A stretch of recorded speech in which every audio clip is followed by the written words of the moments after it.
Hello, welcome to our 5-minute podcast. Today I'm with Jacob and we're going to be talking about Spurs versus Man City. So how do you think the game's going to go tomorrow? No, Saturday. I think it'll be a Spurs win. I reckon we'll win 2-1 and I reckon Maddison will score one of the goals. I reckon we'll dominate, unfortunately.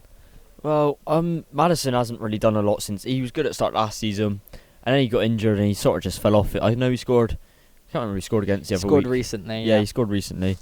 You battered someone. I think he scored. But no, I just don't see him actually doing anything against City because I think Gundogan and Kovacic, whoever's in the midfield, will just shut him down straight away. I reckon he'll score a free kick, personally. I don't know about you. I think he'll score a free kick.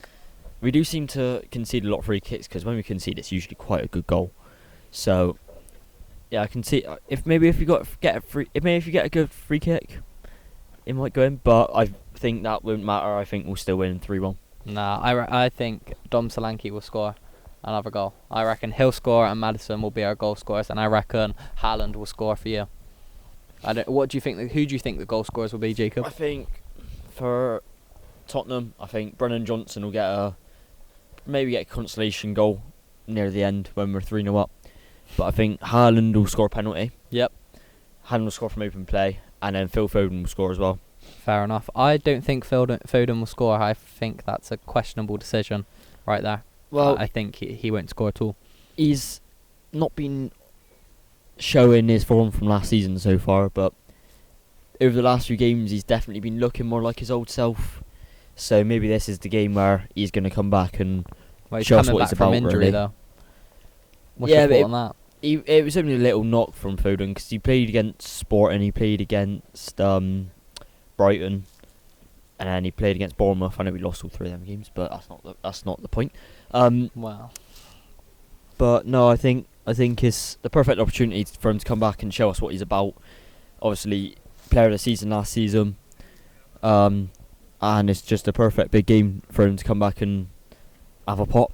That's fair enough. He is a good player, to be fair, but I don't know. I don't think he'll start. I think he might come on, into the second half. But I mean, who else are you going to start over him? I don't know. Who are you going to drop for him? Yeah. Well, it all depends because a lot of our wingers come back from injury. Obviously, Matheus Nunes has been playing on the wing the last few weeks.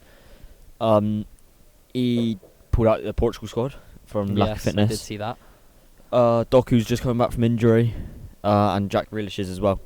So it all depends on who's feeling the best, more or less. Yeah. Obviously, Grealish hasn't played for a good month and a bit, so I can't see him starting straight away. I can see him coming on, making an impact off the bench, bringing something different to the game. I could see Doku starting on the left, Bernardo starting on the right, and then I think Phil, Kovacic and Gundogan will start in the middle, and then I think we'll bring De Bruyne on around about half time for one of those three. I don't know which give one. Him a run in and up. Yeah, because obviously he came on against Brighton for the last quarter of an hour I was there. He didn't look like he was completely at the races. Definitely not as fit as he has been. So maybe don't give him a full game just yet. Although he is a very good, he's a very important player, but he needs a bit more time because otherwise he's going to come back and he's going to hurt himself again. Yeah, of course. What's the point? Well, I mean, as from a Spurs perspective, I hope that happens. In the nicest way, I hope he doesn't play at all because he is a very key player in that Man City squad. But yeah, I mean, what's your thoughts on Pep Guardiola and his new contract? He's meant to be signing. If it's been announced yet, I'm not too sure. If he signs on, that'll just give us a massive boost in motivation because obviously we know it's not his last year. We've got him for next year and potentially another year after that. Yeah, of course. And obviously he's the best manager his football club's ever had. That's not a debate. He is he is a very good manager. I'd say give him, say he stays at City 5-6 more years and he carries on doing what he's been doing. You can very easily say he's the best manager of all time, surpassing Sir Alex Ferguson. Obviously he's a very good manager, but he played for the Red Lot, so yeah. Managed them. But no, I think Guardiola he's a top manager. Obviously, he needs his players to be able to play the style of football, and when you haven't got a lot of players, that's hard to play, which is, you could say, one of the reasons for our recent lack of form. But no, I think he knows what he's doing. He's been in this position before a lot, so I think we just have to have full faith in him, really. Yeah, I don't see why not. Yeah, right. Thanks for listening to our 5-minute podcast. See you soon.